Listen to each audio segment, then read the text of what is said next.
Hello everyone, this is Anjali and welcome back to my channel Learning Pillars, and today's topic is geometric progression. Okay, and arithmetic progression is already done, the question of arithmetic progression, and to assume 3, 5, 4 and 6 term and sum of n terms, everything is done for arithmetic series. So what is geometric series? If the term is like this, a, b, c and d, and the ratio is same. In arithmetic progression the difference was same, but in geometric progression the ratio is same. The ratio to the preceding term, that means b upon a is equals to c upon b, then it is called geometric progression. Okay, so if, and this ratio is called, this ratio will be equal, so that's why it is called common ratio. Okay, this is called common ratio and is denoted by r. So it is simply denoted by r. So if we have a GB, it will be like this: AR square, AR cube and so on. Because जो भी आपका next term होगा वो पीछे वाली term का क्या होगा, r multiple. And this geometric progression can be increasing और डिक्रीजिंग. दैट मीन्स आर का जो वैल्यू होगा दैट कैन बी इंटीजर और that can be fractional also. Okay, so r की वैल्यू अगर आपके पास फ्रैक्शनल है, 1/2 है, 1/3 है, इन दैट केस आपका ज्योमेट्रिक प्रोग्रेशन क्या होने वाला है, डिक्रीजिंग होने वाला है.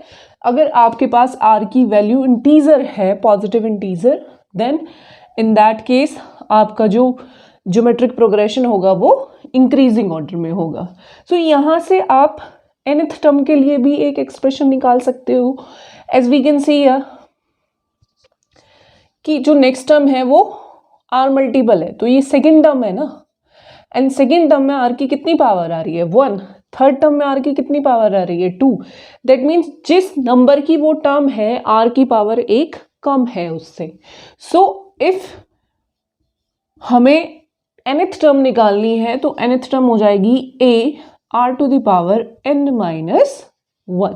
ठीक है, और यहाँ पे इस तरीके से जो हमारे पास एक्सप्रेशन आया है b/a=c/b, सो ये यहाँ से हम क्या निकाल सकते हैं, अगर आपको याद हो हमने अरिथमेटिक प्रोग्रेशन में क्या निकाला था, अरिथमेटिक मीन, कि if the 3 term a b c are in A P, तो वहां से एक रूल होता था a+c/2 b. दैट मीन जो मिडिल टर्म होती है that is the mean of first and third. As like that यहाँ पे आप क्या निकाल रहे हो, क्रॉस प्रोडक्ट से आपके पास एक वैल्यू आ रही है यहाँ से, क्या, b² = ac. सो इसको हम क्या कहेंगे, इसको हम कहेंगे ज्योमेट्रिक मीन, और you can represented by simply GM, G for geometric, M for mean. So geometric mean क्या होता है, ज्योमेट्रिक मीन होता है b² = ac और p √of ac. So this is the geometric mean. अब इसके बाद में किस टाइप के क्वेश्चन आ सकते हैं, जैसे हमने वहां पे सीखा था कि if we have the question about 3 independent term of an AP, so यहाँ पे भी अगर आपके पास कुछ कंडीशन इस तरीके से आ जाती है कि the product of 3 term is something and their sum is something, you have to find the GP. So in that case हमारे पास ना A है ना कॉमन रेशो है. सो आपको क्या पता होना चाहिए, जितने भी वो टर्म उन्होंने दिए आपको एज्यूम करना है उन टर्म को. सो अब हम वहाँ पे टर्म कुछ इस तरीके से नहीं मान सकते, AR² बिकॉज हमारे पास दोनों ही वेरिएबल नहीं है. सो अभी हम उसके लिए क्या करेंगे, जैसे हमने AP में किया था कि मिडिल टर्म को हमने A एज्यूम किया था, एंड इससे जो फर्स्ट टर्म थी कॉमन डिफरेंस को वो D लेके a-d a+d. बट यहाँ पे आपके पास क्या होगा, कॉमन रेशो. सो इससे जो पहले वाली टर्म होगी वो तो इससे छोटी होगी, so it will be a/r. और नेक्स्ट टर्म क्या होगी, इससे r मल्टीपल होगी, सो नेक्स्ट टर्म हो जाएगी AR. सो अगर आप इन तीनों को मल्टीप्लाई करोगे आप देख सकते हो यहाँ से कि R कैंसिल हो जाएगा. ठीक है, तो यहाँ से आपके पास ए क्यूब में कोई कंडीशन आ जाएगी, वहां से हमारे पास ए की वैल्यू आ जाएगी। अगर हमारे पास कंडीशन है 5 टर्म के लिए तो सेम मेथड रहेगा, A upon R, A upon R square, A R square. So यहाँ पे भी आप देख रहे हो कि इस आर से ये आर कैंसिल हो जाएगा, इस आर स्क्वायर से ये आर स्क्वायर कैंसिल हो जाएगा when we are going to multiply these all 5 term. ठीक है, तो वहां पे कंडीशन से फिर हम वैल्यू निकाल सकते हैं, लेकिन क्वेश्चन इज दैट कि अब क्या करें। जब हमने वहां पे इवन नंबर ऑफ टर्म मानी थी तो हमने कॉमन डिफरेंस को लिया था 2D, तो यहाँ पे क्या लेंगे? अगर हमें even number of term assume करनी हो उसके लिए क्या मेथड होगा? वहां पे मिडिल टर्म होती है 2, और हमारी एपी वाले केस में थी, एक थी a प्लस डी और इधर वाली थी a minus D with common difference 2D। जब आप इसमें से इसको माइनस करते हो फिर इधर आ जाता है a माइनस 3D, इधर आ जाता है a plus 3D and so on, 4 term के लिए, 6 टर्म के लिए, 8 टर्म के लिए। सो यहाँ पे हम कॉमन डिफरेंस क्या लेंगे? यहाँ पे हम कॉमन रेशो लेंगे, डिफरेंस तो नहीं लेंगे। कॉमन रेशो क्या लेंगे इस बार? Are square. जैसे वहाँ पे 2D लेते थे तो इस केस में हम लेंगे आर स्क्वायर, और हमारी टर्म कुछ इस तरीके से हो जाएंगी, ए अपॉन आर। अगर आप चाहो तो फाइंड कर सकते हो, ठीक है। अगर आप ए आर को डिवाइड करोगे ए अपॉन आर से तो क्या हो जाएगा? ए R into R upon A is equals to R square. So हमारा यहाँ पे कॉमन रेशो कितना आ रहा है? कॉमन रेशो आ रहा है आर स्क्वायर, ठीक है। सो आर स्क्वायर का कॉमन रेशो लेते हुए नेक्स्ट टर्म आपकी हो जाएगी ए आर क्यूब, और सबसे फर्स्ट टर्म हो जाएगी A by R cube. So these are the 4 term if we have to assume 4 term, ठीक है। These are the 4 term. अगर आपको 6 टर्म इसमें एज्यूम करनी हो तो आप ऐड कर दो इसमें आर स्क्वायर को, एक टर्म इधर ऐड कर दो, एक टर्म इधर ऐड कर दो, आर स्क्वायर को कॉमन रेशो लेते हुए।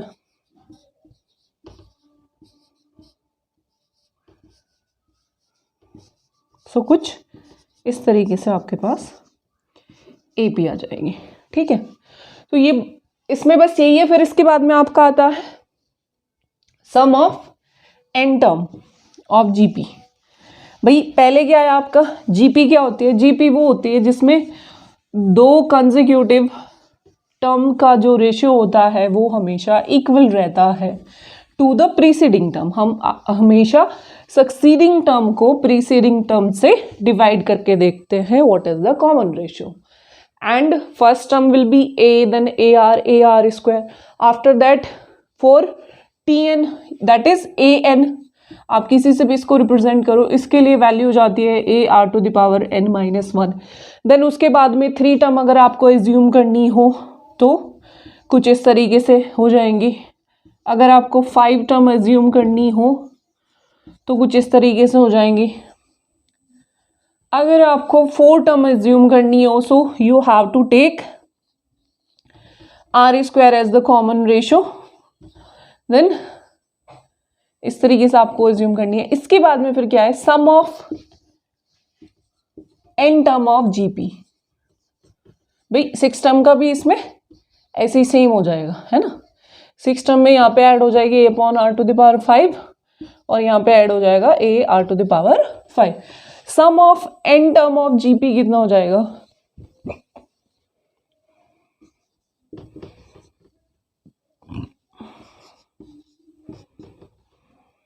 अब ये जो सम होता है वो आप यहाँ पे 3 तरीके से निकाल सकते हो। एक तो आपके पास जो जीपी है ऑफ फाइनाइट टर्म है, ठीक है, यानी कि जितनी टर्म है आप उनको काउंट कर सकते हो। तो वहां पे 2 केस बनते हैं कि जब आप सक्सीडिंग टर्म को प्रीसीडिंग टर्म से डिवाइड कर रहे हो, आपके पास एक इंटीजर वैल्यू आती है और वो पॉजिटिव वैल्यू आती है, that is r is greater than 1। So यहाँ पे आपके पास कंडीशन है आर इज ग्रेटर देन 1। यहाँ पे आपके पास एस एन के लिए फॉर्मूला हो जाएगा A R to the power n minus 1 upon r minus 1। अगर आपके पास आपकी जो एपी है, सॉरी जीपी है, वो डिक्रीजिंग ऑर्डर में है, दैट मीन्स आपके पास जो आर की वैल्यू आई है या तो वो नेगेटिव है या तो वो फ्रैक्शन में है। सो वहाँ पे आर की वैल्यू क्या है, लेस देन 1, तो वहाँ पे वैल्यू हो जाएगी आपके पास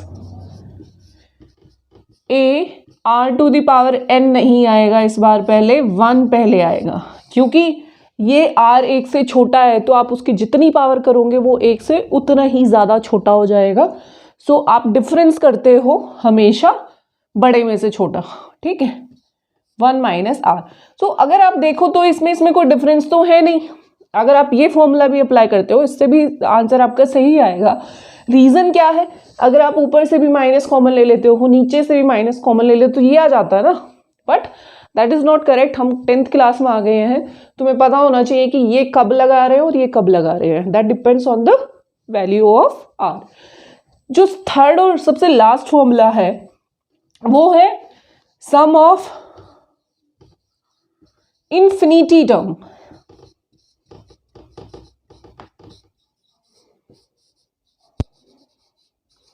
ऑफ जीपी, यानी कि इस बार आपके पास जो जीपी है वो हमें नहीं पता कहाँ पे एंड हो रही है, वो इनफाइनाइटली चलते जा रही है। तब वहां पे आप एस एन नहीं लिखोगे, आप लिखोगे एस इन्फिनिटी, बिकॉज हम इन्फिनिटी टर्म का सम निकाल रहे हैं। और बहुत ही सिंपल होता है, सबसे आसान इसी को निकालना होता है, ए अपॉन 1 माइनस आर। इसमें कोई आर की पावर एन माइनस 1 ऊपर नहीं आती है, ठीक है। So this is the formula for the infinity term of GP. So इसके बाद में हम सीधा कर लेते हैं क्वेश्चन डिस्कस। और क्वेश्चन हम लेंगे जिसमें हमें एज्यूम करने हो एपी की 3 या 5 टर्म या फिर 4 और nth टर्म निकालनी हो। फिर हम लास्ट में क्वेश्चन डिस्कस करेंगे, या तो अगर ज़्यादा हुआ तो नेक्स्ट क्लास रख लेंगे एक और, जिसमें हम क्वेश्चन डिस्कस करेंगे based on the sum of n term of the geometric progression. So एक क्वेश्चन ले लेते हैं आपकी एक्सरसाइज से, और ये 10th ICSE है, इसमें CBSE का कोई भी क्वेश्चन नहीं होगा, क्योंकि CBSE में खाली आपका अरिथमेटिक प्रोग्रेशन होता है। सो ये आपको अलग प्लेलिस्ट में मिलेगा, ICSE की प्लेलिस्ट में। The product of first 3 term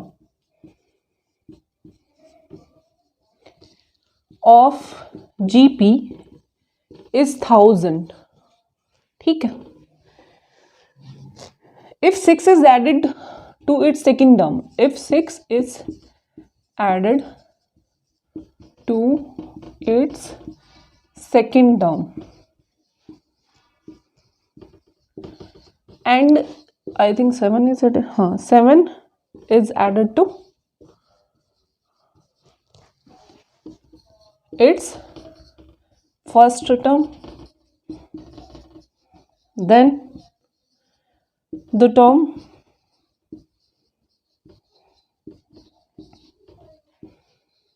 become in AP, ठीक है। सो अगर आप उसकी फर्स्ट और सेकंड टर्म में कुछ ऐड कर देते हो देन आपके पास ये GP नहीं रहेगी, ये AP फॉर्म करेगी, become in AP, find the GP, ठीक है भाई। सो अभी यहाँ पे क्या है, प्रोडक्ट है ऑफ 3 टर्म, आपको कोई फर्स्ट टर्म, कोई common ratio, nothing is given. So क्या बेटर रहेगा, क्या हम AP को और GP को कुछ इस तरीके से कंसीडर करें, AR स्क्वायर, नहीं, ऐसे कंसीडर करेंगे तो हमारे पास किसी की भी वैल्यू नहीं आएगी और हमारे लिए क्वेश्चन को सॉल्व करना थोड़ा सा फर्दर मुश्किल हो जाएगा। एक से दूसरे में वैल्यू प्लेस करेंगे तो that will be little typical. So यहाँ पे आपको कितनी टर्म का प्रोडक्ट दिया है, 3 टर्म का। सो हम उन्हीं को एज्यूम करेंगे, let that 3 term of the GP is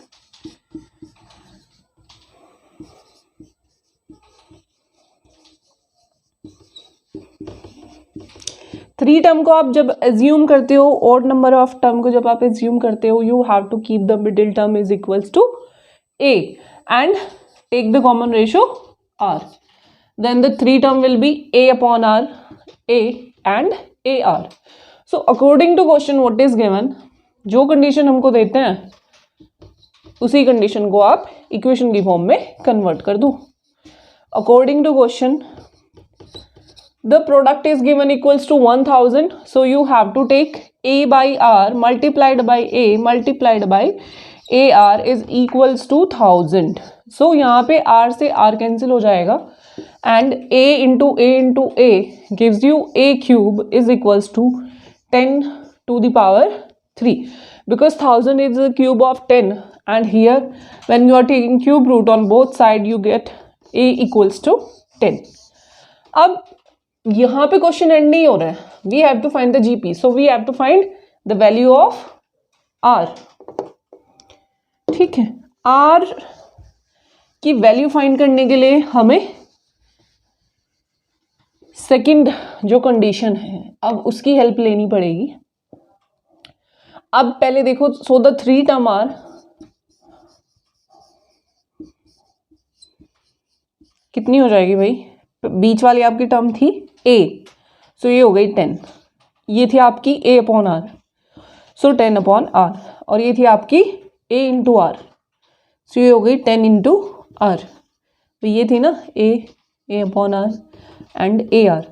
अब according to question second equation क्या कहते हैं कि if we add 6 to the second term, second term is this, so ये हो जाएगा आपका 10 प्लस 6, ठीक है 16, and we add 7 to the first term, so 10 upon r plus 7, और थर्ड टर्म में हमने कुछ भी नहीं किया, that is same, but now it doesn't form a GP, it forms an AP. उन्होंने कहा है ना, then the term becomes in AP, so the terms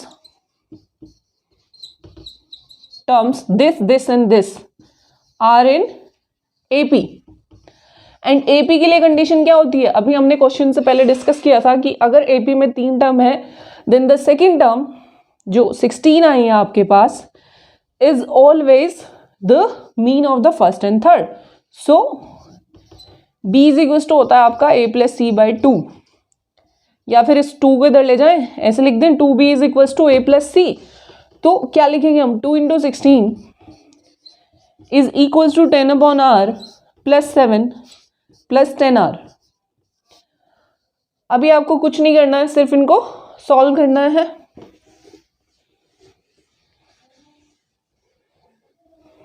सो ये आ जाएगा आपका to the left hand side 32 is equals to 10 plus 7 r plus 10 r square, and इधर आप मल्टीप्लाई कर दो किसका, आर का, या तो फिर अभी ऐसे ही रख लो, नेक्स्ट लाइन में लेके चले जाना। आपने राइट हैंड साइड में क्या लिया है, आर को एलसीएम लेके इस तरीके से आपके पास राइट हैंड साइड सॉल्व हो गई।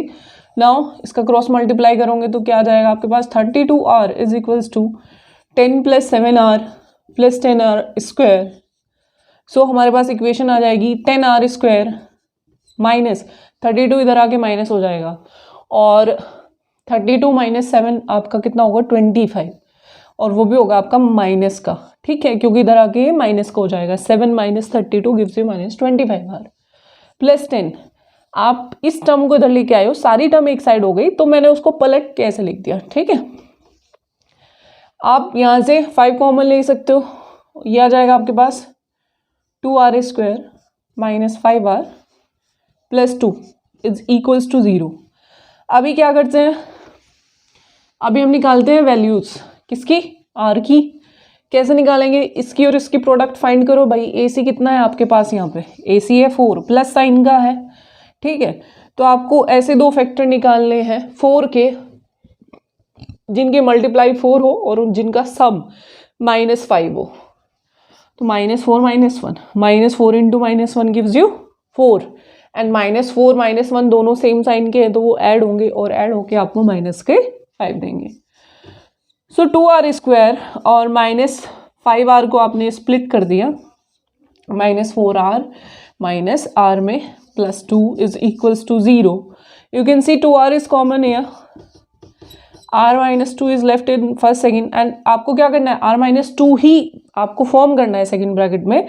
सो यहाँ पे r आपका माइनस का है, तो प्लस का कन्वर्ट करने के लिए -1 कॉमन लोगे, ये आपका r-2 बन जाएगा। r-2 को आप फिर से कॉमन लो, 2r-1 is equals to 0। Now यहाँ पे दो ब्रैकेट की वैल्यू 0 है, तो ईदर ऑफ 1 इज 0 एट 1, है ना, at 1 time. So r is equals to 2 और r is equals to 1/2। So जब आपके पास r की वैल्यू 2 है तब आप GP फॉर्म करो, और जब r की वैल्यू आपके पास 1/2 है तभी भी आपको GP फॉर्म करके बतानी है। The possible GP will be 2 here, ठीक है। आपके पास दो पॉसिबल प्रोग्रेशन आ जाएंगी जो कि आपकी कंडीशन को फुलफिल करते होंगे। सो a की वैल्यू यहाँ पे 10 आई है और r को हम फर्स्ट केस में ले रहे हैं 2। सो GP क्या हो जाएगी आपकी 10/2, 10 into 2। सो GP हो जाएगी आपके पास 5, 10, 20, ठीक है। और if a is equals to 10 and r is equals to 1/2, so in that case middle term तो भाई आपकी 10 ही रहने वाली है। ये हो जाएगी आपके पास 10/1/2 और यहाँ पे हो जाएगी 10 into 1/2 क्योंकि ये इंटू आर होती है। सो ये आपके पास हो जाएगी 20, 10, 5, ठीक है। दोनों ही केस में अगर आप सेकेंड टर्म में 6 ऐड करते हो और फर्स्ट टर्म में 7 ऐड करते हो, तो सेकेंड टर्म में अगर आप 6 ऐड करोगे हो जाएगी 16 और इसमें ऐड करोगे हो जाएगी 12 और थर्ड टर्म आपको अनचेंज रखना है। So it forms an AP with common difference 4। और यहाँ पे भी, यहाँ पे आपकी डिक्रीजिंग आ जाएगी, यहाँ पे 20, 16, 12 आ जाएगी, ठीक है। फर्स्ट टर्म में चलो देख लेते हैं क्या आएगी। फर्स्ट टर्म में आपको क्या 7 ऐड करने, 27, तो डिफरेंट आएगी भाई। सेकेंड टर्म में 16 और ये unchanged.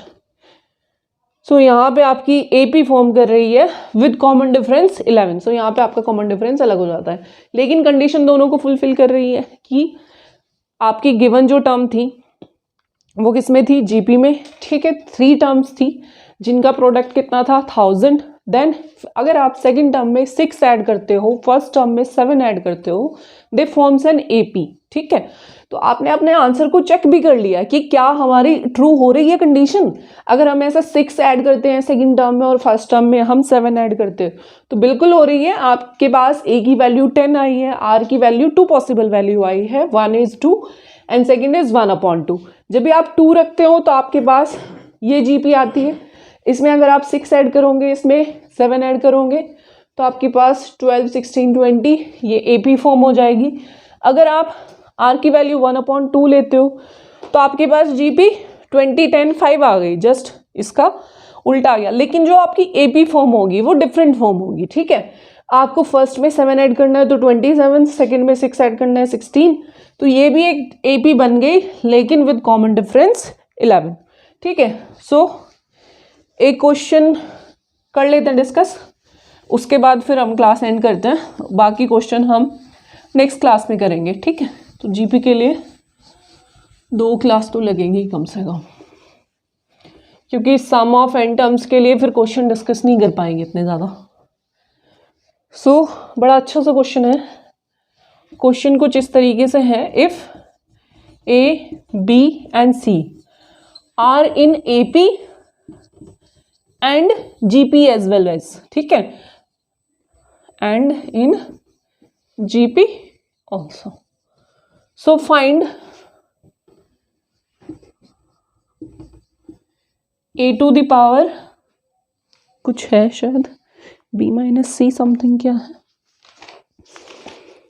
A to the power B minus C, ठीक है, B minus C plus B to the power C minus A, check कर लेते हैं, ठीक है, plus C to the power A minus B। इसकी वैल्यू हमको फाइंड आउट करनी है। Where ABC are in AP and GP।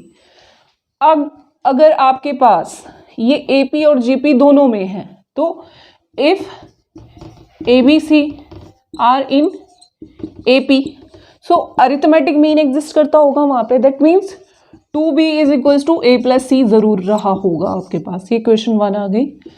If ABC are in GP तो वहां पे ज्योमेट्रिक मीन जरूर एग्जिस्ट करता होगा, और वो कुछ इस तरीके से रहा होगा, b square is equals to a c, because वहाँ पे रेशियो इक्वल रहता है, the ratio of the second term to the first term is equals to the ratio of the third term to the second term, ठीक है। सो अब हमको क्या करना है, अब हमको इन एबीसी में एक रूल फाइंड आउट करना है, कुछ भी रिलेशन जो यहाँ से इन दोनों कंडीशंस आएगा और यहाँ पे वो वैल्यू पुट कर देनी है, यहाँ से फिर हमको वैल्यू निकाल लेनी है अपने एक्सप्रेशन की, a to the power this, b to the power this and c to the power this.